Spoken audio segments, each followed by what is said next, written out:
Welcome back to Mac Talk Sports, and in this video we are going to review match day 3 of Group A and Group B. And what an amazing 2 days of football. We have last minute thrillers, last minute goals, tears of joy, tears of despair, teams officially going out of the tournament, teams making it to the next round, and then there are teams hanging by the thread with little hope that maybe they can go into the next round.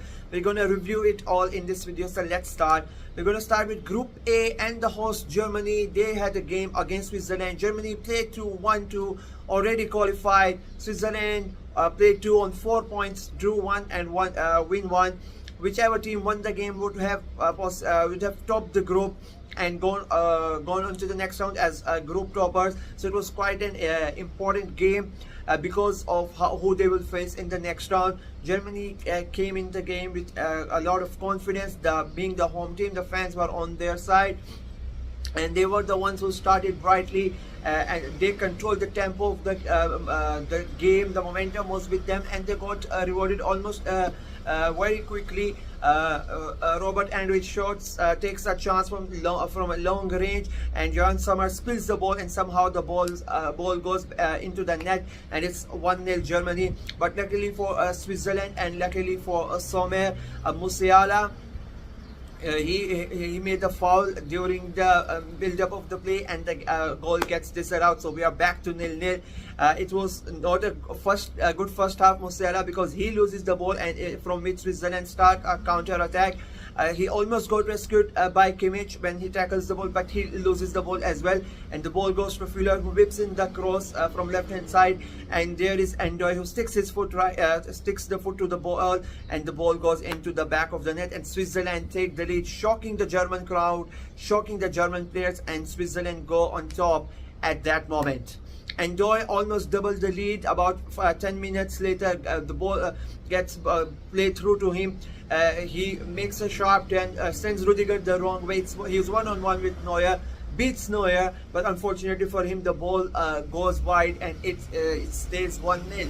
We go into the second half, and now Germany are attacking more because they would prefer to finish as the top team in the group.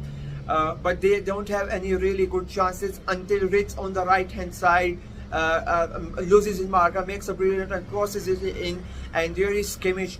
He shoots, and everybody thinks it's a goal, but there is Akanji on the line, blocks it, and the splendid with a great block, and it stays 1-0 to Switzerland.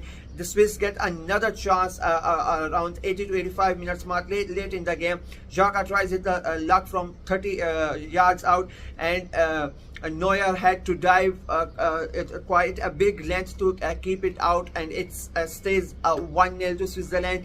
The game goes into the extra time, and there is this is when Nagelsmann substitute magic work. Ruan makes the cross from the left hand side, and there is Folger, rises high from everybody, heads it in, and sends Germany back at the top of the table. The game ends 1-1, Germany on top, Switzerland second. You got to feel a little bit sad for Switzerland. They gave it their all, but I think it was a deserved result for both the teams. It is 1-1, both get the point, they both qualified as 1 and 2 from their respective group.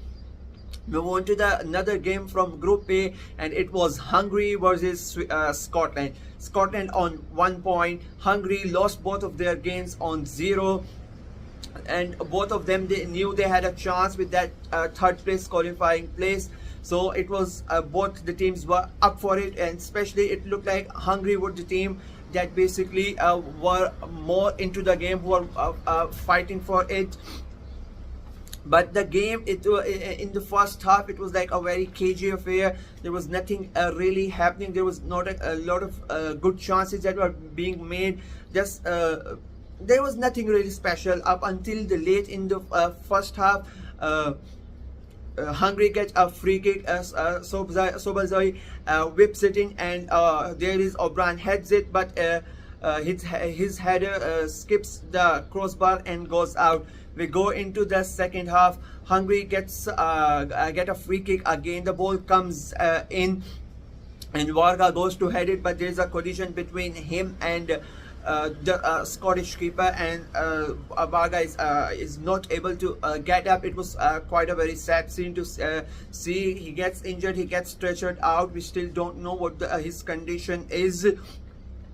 We still don't know what his condition is and how bad the injury is. So I will all the prayers to Varga so that he gets back into the field quickly.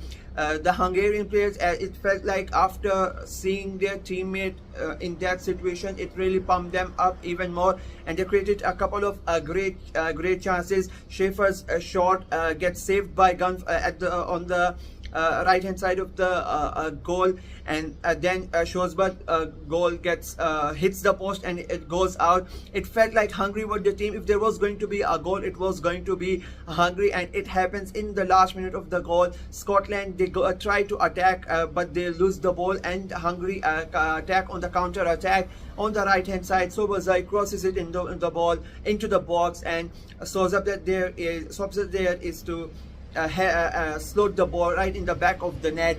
It's 1-0 Switzerland.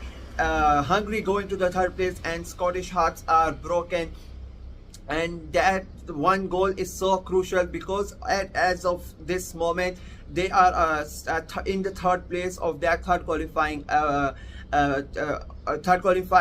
group. So it's a very good chance that Hungary might qualify for the next round. Scotland, unfortunately, they are out of the tournament. Their tournament ends with this game, and I think it is fair because they were really not up for it. Their performances did not vary that they should be they should go into the next round.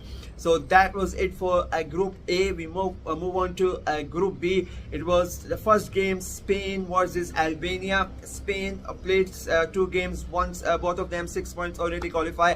Albania, and they were the underdogs of the group, but they were very good in the first 2 games. Unlucky not to win both of them, especially the game against Croatia. I think they deserve to win the game, but it is what it is. They come into the game and they needed a win if they had any chance to progress. But and Spain, on the other hand, they were very relaxed. They made 10 changes. Their manager for this game, he rested some players so to keep them fresh, and still they were the ones who started the game very brightly, and they almost got rewarded for it. But Mino's header gets saved by Stakosha, but he was not that lucky. A minute later, Olmo gets into a pocket of space and plays a pinpoint pass at the feet of Ferran Torres, and he calmly slots it on the far side corner. It's 1-0 Spain. Albania, they were really good in the first 2 games, but they were very quiet in this game. They really did not make any chances or any special threats to the Spanish goal until late first half. That too from a long range. Asllani tries his luck, and it was quite a good shot. Raya had to make a great save to keep it out, and we go into the second half as 1-0. In the second half, Spain almost doubled their lead, but Joselu's shot is wide, and the game stays 1-0. It's Albania who are now basically attacking it as they want to get back into the game. They get another free kick. Asllani, he chips it, and Broha tries to be smart and tries to lob it over Raya, but he reads the situation very well and gets the ball, and the game stays 1-0.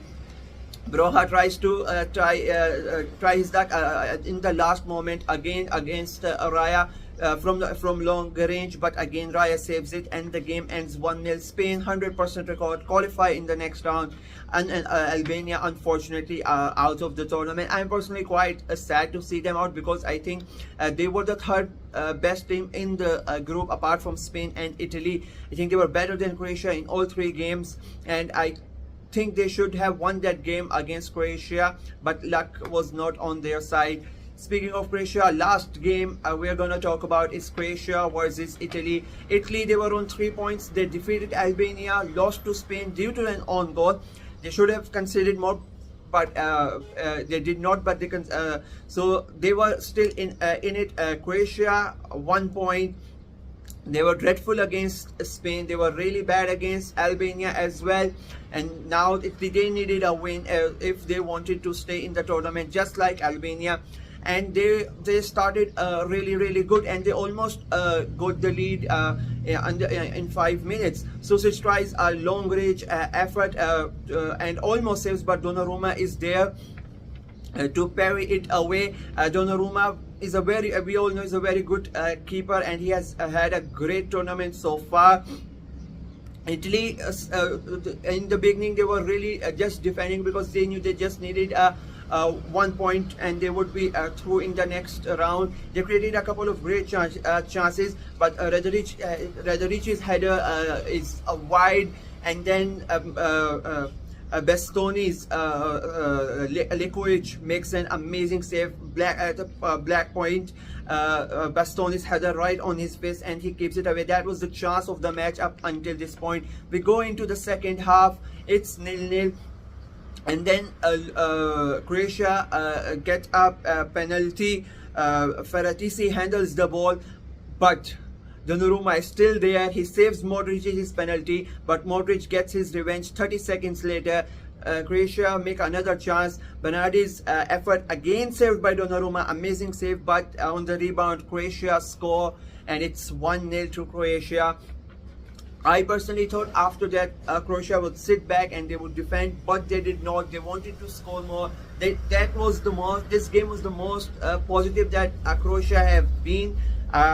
In hindsight, maybe they should have just sit back and defended the lead, as they would have won, but they did not, and unfortunately they paid for it. Last minute of the game, Calafiori, who scored the own goal in the last minute, comes makes a run from the defense in the opposition box, plays it on the left hand side, and there is Zaccagni. In the last minute of the goal, he calmly curls it into the far hand side of the goal, and the ball goes in, and it's a 1-1.